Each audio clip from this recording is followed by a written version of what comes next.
선생님, 요즘 아침에 일어나면 몸이 무겁고 하루 종일 피곤해요. 기운도 없고 예전에는 쉽게 하던 일도 이제는 힘들어요.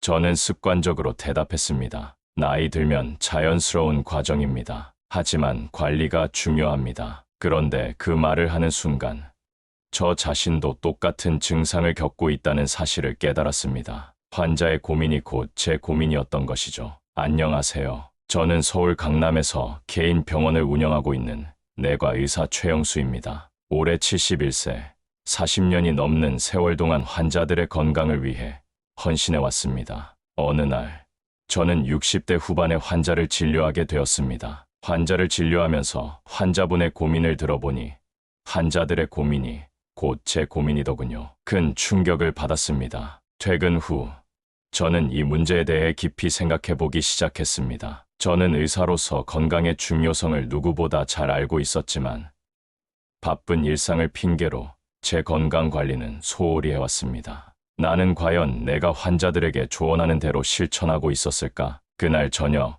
저는 우연히 인터넷에서 한 영상을 발견했습니다. 91세 현역 의사 지영철 박사의 건강 비밀이라는 제목의 영상이었습니다. 91세에도 현역으로 진료를 본다고. 도대체 어떻게 가능한 일일까? 호기심에 영상을 클릭한 저는 곧 깊은 생각에 빠졌습니다. 여러분, 지금부터 제가 말씀드리는 건강 비결을 끝까지 들으시면 여러분은 매일 아침 몸이 가뿐해지는 경험을 하실 수 있습니다. 제가 71세의 현직 의사로서 40년이 넘는 임상 경험 속에서도 몰랐던 건강의 핵심을 오늘 모두 공개합니다. 오늘 이 잠깐의 영상이 여러분에게 10년, 아니 20년의 건강한 삶을 선물할 수 있습니다. 지금 구독과 좋아요, 알림 설정을 누르신다면 오늘 당신에게 최고의 행운이 찾아올 것입니다. 저는 그 영상을 보고 깊은 생각에 빠졌습니다. 91세의 현역 의사가 일주일에 5일 진료를 보면서도 수영과 등산까지 하는 모습이 믿기지 않았어요. 영상을 보면서 제 자신에게 물었습니다. 나도 저렇게 건강하게 나이 들 수 있을까?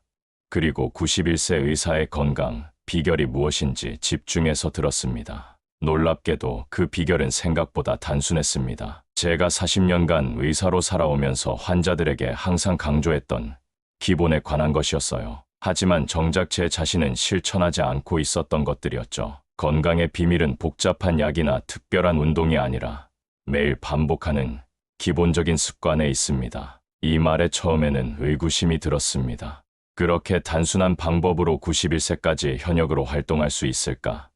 하지만 영상에서 설명하는 내용을 들을수록 의학적으로도 완벽하게 설명이 되는 부분이었습니다. 의사로서 제가 알고 있는 의학 지식과 연결해보니 우리 몸에는 특별히 관리해야 할 4가지 중요한 부위가 있다는 것이 맞았습니다. 이 부위들을 제대로 관리하면 면역력이 향상되고 혈액순환이 개선되며 염증이 줄어드는 효과가 있습니다. 40년간 의사로 살아왔지만 이런 기본적인 부분을 간과하고 있었다는 사실에 충격을 받았습니다. 단순한 청결 유지가 인체의 면역 체계와 혈액순환에 이렇게 큰 영향을 미칠 수 있다니 놀라웠습니다. 다음 날 아침, 저는 직접 실천해보기로 결심했습니다. 그리고 그날부터 제 삶은 조금씩 변화하기 시작했습니다. 여러분도 지금부터 제 이야기를 따라오시면서 이 놀라운 건강 비결을 함께 경험해 보시길 바랍니다. 특별한 도구나 비용이 필요 없습니다. 오직 작은 습관의 변화만으로 놀라운 결과를 얻을 수 있습니다. 오래 살고 싶으면 반드시 깨끗이 씻어야 할 4곳을 정리해 보았습니다. 이 부위들이 왜 중요한지, 그리고 어떻게 관리해야 하는지 제가 직접 실천한 방법을 알려드리겠습니다. 첫 번째는 귀 뒤와 목덜미입니다. 의학적으로 이 부위는 림프절이 집중적으로 분포된 곳으로 인체 면역 체계의 중요한 관문입니다. 림프절은 우리 몸의 면역세포들이 활발하게 활동하는 곳으로 체내로 침입하는 병원체를 감지하고 제거하는 역할을 합니다. 특히 목덜미 부분의 림프절은 두경부 영역의 면역 반응을 담당하는데 이 부위가 깨끗하게 유지되지 않으면 림프에게 순환이 원활하지 않아 면역력 저하로 이어질 수 있습니다. 또한 이 부위는 피지선이 발달해 있어 노폐물이 쉽게 축적되는 곳이기도 합니다. 제가 실천한 방법은 다음과 같습니다. 매일 아침 샤워 시 체온보다 약간 높은 38에서 40도의 온수로 귀 뒤와 목덜미를 충분히 적신 후 pH 밸런스가 맞는 약산성 비누를 사용해 원을 그리듯 부드럽게 마사지했습니다. 이때 혈액순환을 촉진하기 위해 아래에서 위로, 바깥에서 안쪽으로 마사지하는 것이 중요합니다. 일주일만 실천했는데도 아침에 일어날 때 느끼던 목의 경직감이 현저히 감소했고 전체적인 피로도가 줄어든 것을 확인할 수 있었습니다. 두 번째는 손톱 밑과 발가락 사이입니다. 의학적 관점에서 이 부위들은 미생물 생태계의 핫스팟이라고 할 수 있습니다. 손톱 밑은 일반적으로 1제곱센티미터당 약 1,500만 개의 세균이 서식할 수 있으며 이는 화장실 변기보다도 더 많은 수치입니다. 특히 발가락 사이는 진균, 즉 곰팡이가 번식하기 가장 좋은 환경을 제공합니다. 이곳은 습도가 높고 통풍이 잘 되지 않아 백선균과 같은 피부사 상균이 쉽게 번식합니다. 또한 발가락 사이에는 수많은 신경 말단과 반사구가 위치해 있어 이곳의 청결과 자극이 전신의 혈액순환에 영향을 미칩니다. 저는 다음과 같은 방법을 실천했습니다. 손톱 밑은 네일 브러쉬를 사용해 항균 성분이 함유된 비누로 60초 이상 꼼꼼히 세척했습니다. 발가락 사이는 36에서 38도 정도의 미온수에 5분간 담근 후 항균 비누로 세척하고 완전히 건조시켰습니다. 특히 발을 씻은 후에는 드라이어를 약한 바람으로 틀어 발가락 사이를 완전히 건조시키는 것이 중요합니다. 이 방법을 지속한 결과 발의 불쾌한 냄새가 현저히 감소했고 이전에 간헐적으로 경험했던 발가락 사이의 가려움증도 완전히 사라졌습니다. 놀랍게도 골프 후 느끼던 발의 피로감과 부종도 크게 감소했습니다. 세 번째는 배꼽과 사타구니 주변입니다. 이 부위는 피부 주름이 많아 습기와 노폐물이 쉽게 쌓이는 곳입니다. 배꼽은 대부분의 사람들이 샤워할 때 간과하는 부분입니다. 하지만 배꼽은 피부에 주름이 깊고 땀과 피지가 쌓이기 쉬워 세균 번식의 온상이 될 수 있습니다. 실제로 배꼽에는 약 2368종의 세균이 서식한다는 연구 결과도 있습니다. 사타구니 역시 습도가 높고 통풍이 잘 되지 않아 피부 문제가 발생하기 쉬운 부위죠. 의사로서 저는 이 부위들의 청결이 건강에 미치는 영향을 이론적으로는 알고 있었습니다. 하지만 실제로 꼼꼼히 관리해 본 적은 없었습니다. 제가 실천한 방법은 다음과 같습니다. 배꼽은 면봉에 약간의 비눗물을 묻혀 부드럽게 청소하고 깨끗한 면봉으로 다시 한번 닦아냈습니다. 사타구니 부위는 순한 비누를 사용해 부드럽게 씻고 완전히 헹군 후 수건으로 꼼꼼히 말려주었습니다. 처음에는 이런 세밀한 관리가 다소 번거롭게 느껴졌습니다. 하지만 2주 정도 지나자 놀라운 변화를 느꼈습니다. 평소 무더운 날씨에 자주 느끼던 사타구니의 불쾌감과 가려움이 크게 줄어들었고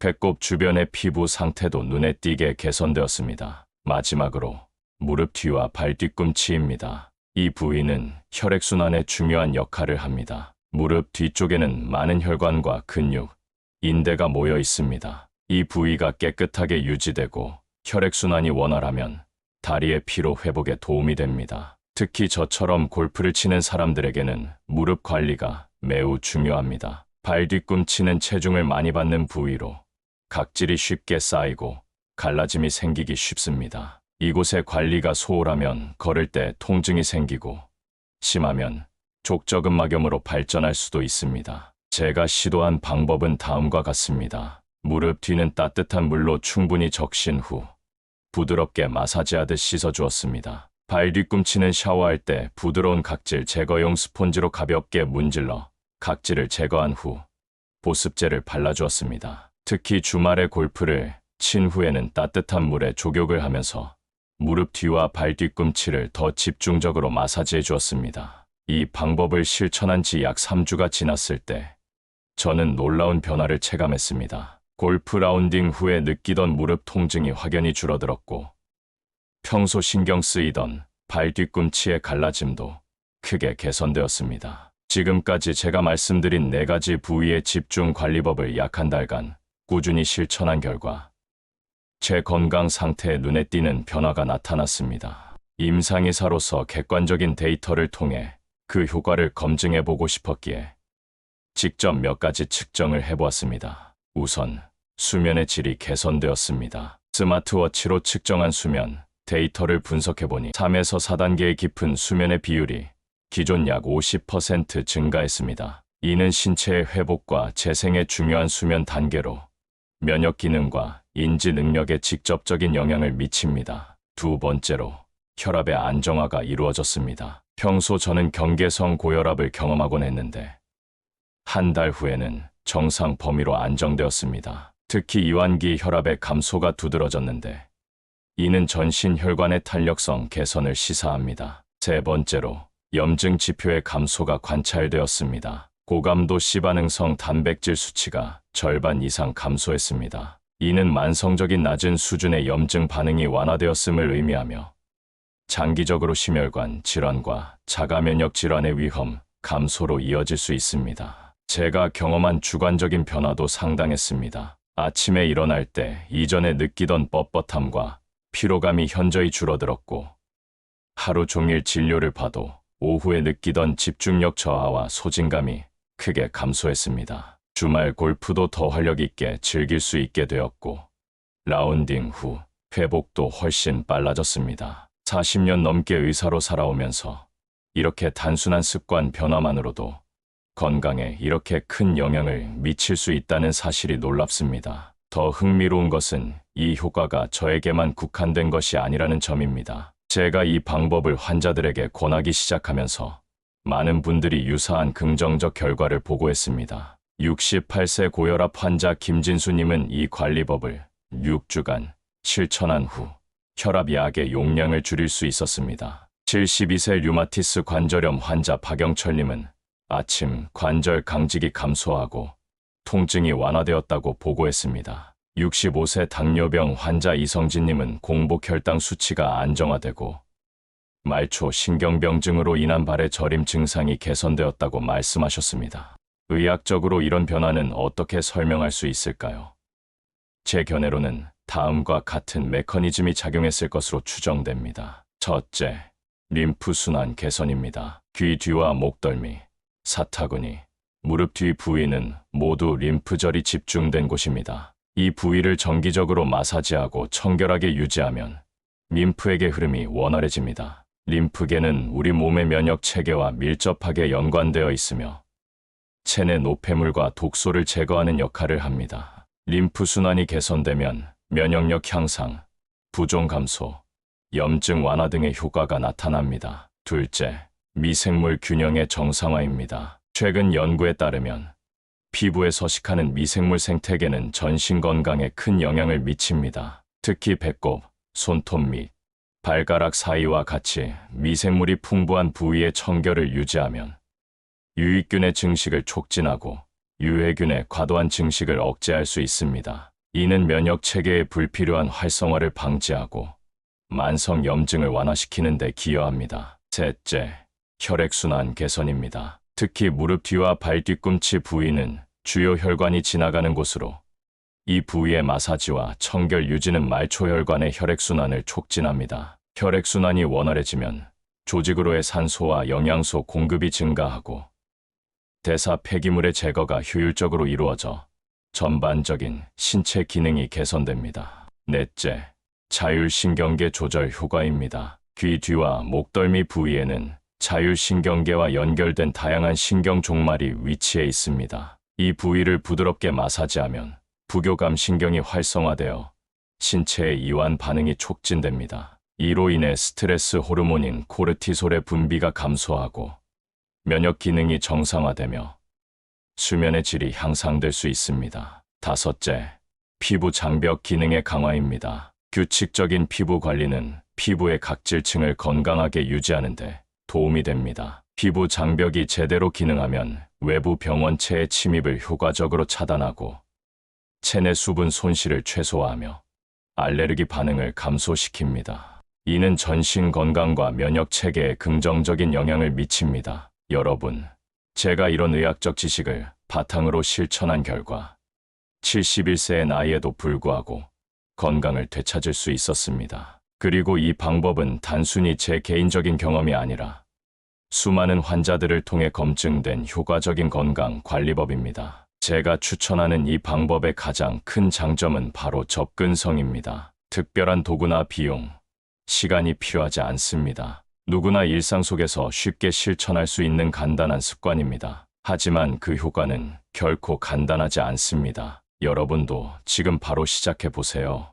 매일 샤워나 목욕할 때 이 4가지 부위를 특별히 신경 써서 관리해 보세요. 그리고 한 달 후 어떤 변화가 있는지 체크해 보세요. 혈압, 수면의 질, 피로도, 관절 통증, 피부 상태 등 여러 측면에서 긍정적인 변화를 경험하실 수 있을 것입니다. 그러나 주의할 점이 있습니다. 이 방법이 모든 질병을 치료할 수 있다는 의미는 아닙니다. 기존에 복용하고 계신 약물을 임의로 중단하거나 의사의 진료를 대체해서는 안 됩니다. 이 방법은 기존 치료를 보완하고 전반적인 건강 상태를 개선하는 데 도움이 되는 보조적인 관리법입니다. 이제 저는 이 4가지 부위 관리법을 일상 루틴에 어떻게 효과적으로 통합할 수 있는지 구체적인 방법을 알려드리겠습니다. 제가 실천하는 하루 5분 건강 루틴은 다음과 같습니다. 아침 샤워 시간 동안 루틴입니다. 귀 뒤와 목덜미를 30초간 원을 그리며 부드럽게 마사지하기, 손톱 밑을 30초간 네일 브러쉬로 꼼꼼히 세척하기, 배꼽을 30초간 면봉으로 부드럽게 청소하기, 무릎 뒤를 30초간 원을 그리며 마사지하기, 발가락 사이와 발 뒤꿈치를 30초간 꼼꼼히 씻고 건조하기, 저녁 샤워 시간 동안 루틴입니다. 귀 뒤와 목덜미를 샤워 전후로 30초간 가볍게 마사지하기, 족욕할 때 발가락 사이를 30초간 세척 후 완전히 건조하기, 무릎 뒤를 30초간 온찜질과 함께 가볍게 마사지하기, 발 뒤꿈치를 30초간 각질 제거 후 보습하기, 배꼽을 30초간 세척 및 건조하기. 단 5분의 투자로 이렇게 큰 건강상의 이득을 얻을 수 있다는 것이 놀랍지 않으신가요?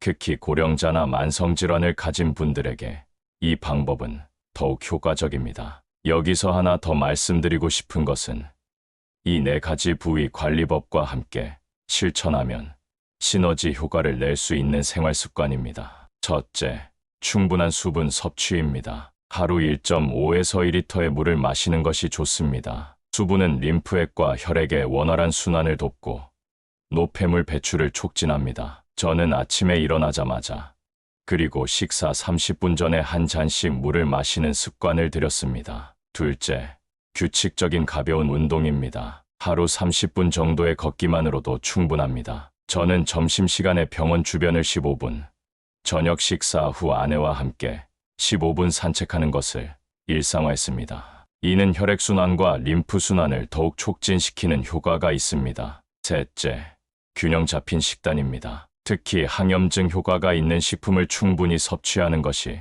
중요합니다. 올리브 오일, 견과류, 베리류, 녹색 잎채소, 생강, 강황 등이 대표적입니다. 저는 아침 식사에 베리류를, 점심과 저녁 식사에 녹색 채소를 반드시 포함시키고 있습니다. 저는 이 모든 방법을 실천한 후 놀라운 변화를 경험했습니다. 그리고 이제는 모든 환자분들께 이 방법을 권하고 있습니다. 특히 만성질환으로 고생하시는 분들, 노화로 인한 다양한 불편함을 경험하시는 분들에게 말입니다. 약물 치료도 중요하지만 일상에서의 건강 관리가 더 중요합니다. 이 간단한 방법을 통해 본인의 건강을 스스로 관리하는 주체가 되어보세요. 40년 넘게 의사로 일하면서 저는 이제야 진정한 의학의 본질을 깨닫게 되었습니다. 그것은 바로 치료보다 예방이 중요하다는 것. 그리고 일상의 작은 습관들이 모여 우리의 건강을 결정한다는 것입니다. 이제 제 이야기를 마무리하려고 합니다. 지난 3개월간 이 방법을 실천하면서 저는 단순히 건강을 되찾는 것 이상의 깨달음을 얻었습니다. 첫째는 제 삶의 목표가 다시 선명해졌습니다. 71세라는 나이가 무색하게 활력을 되찾으니 은퇴를 생각하던 제 마음이 바뀌었습니다. 이제는 80대, 심지어 90대까지도 진료를 계속할 수 있겠다는 자신감이 생겼습니다. 매일 환자들을 만나고 그들의 건강 문제를 해결해주는 일이 저에게는 큰 기쁨이자 삶의 의미이기 때문입니다. 둘째, 환자들과의 관계가 더 깊어졌습니다. 예전에는 단순히 질병을 진단하고 약을 처방하는 데 중점을 두었다면, 이제는 환자들의 일상 습관과 생활 방식에 더 관심을 기울이게 되었습니다. 저 자신이 간단한 습관 변화로 큰 변화를 경험했기 때문에 환자들에게도 더 실질적이고 효과적인 조언을 해줄 수 있게 된 것입니다. 약만으로는 건강을 완전히 회복할 수 없습니다. 일상에서의 작은 실천이 모여 진정한 건강을 만듭니다. 셋째, 의학에 대한 제 관점이 변화했습니다. 제가 의대에서 배웠던 서양의학은 주로 질병이 발생한 후 이를 치료하는데 중점을 두었습니다. 하지만 이번 경험을 통해 동양의학의 예방 중심적 접근법과 전인적 건강 관리의 중요성을 새롭게 인식하게 되었습니다. 이제 저는 두 의학의 장점을 결합한 통합적 접근법을 실천하고 있습니다. 넷째, 삶의 질이 전반적으로 향상되었습니다. 건강이 좋아지니 가족과의 시간도 더 즐겁게 보낼 수 있게 되었습니다. 주말에는 아내와 함께 등산을 가기도 하고, 미국에 사는 딸과 손자가 방문했을 때는 하루 종일 서울을 구경시켜 주어도 피곤함을 느끼지 않을 정도가 되었습니다. 건강은 그 자체가 목적이 아니라 풍요로운 삶을 위한 수단입니다. 여러분, 나이 드는 것은 피할 수 없지만 어떻게 나이 들어갈지는 우리의 선택입니다. 저처럼 71세에도 활력 넘치는 삶을 살 수도 있고, 훨씬 이른 나이에 만성질환으로 고통받을 수도 있습니다. 그 차이는 바로 지금 이 순간 여러분이 무엇을 선택하고 실천하느냐에 달려 있습니다. 이제 여러분께 도전을 드립니다. 오늘부터 30일 동안 제가 말씀드린 4가지 부위 관리법을 실천해보세요. 하루 단 5분만 투자하면 됩니다. 그리고 30일 후 어떤 변화가 있는지 이 영상 아래 댓글로 알려주세요. 분명 놀라운 변화를 경험하실 겁니다. 건강은 기다려주지 않습니다. 지금 이 순간 결정하지 않으면 영영 변화의 기회를 놓칠 수도 있습니다. 오직 제 채널에서만 공유되는 영상이 여러분께 도움이 되셨다면 지금 바로 구독 버튼과 좋아요, 종 모양 알림 설정을 눌러주세요. 여러분의 응원이 큰 힘이 됩니다. 감사합니다, 여러분. 다음 영상에서 뵙겠습니다.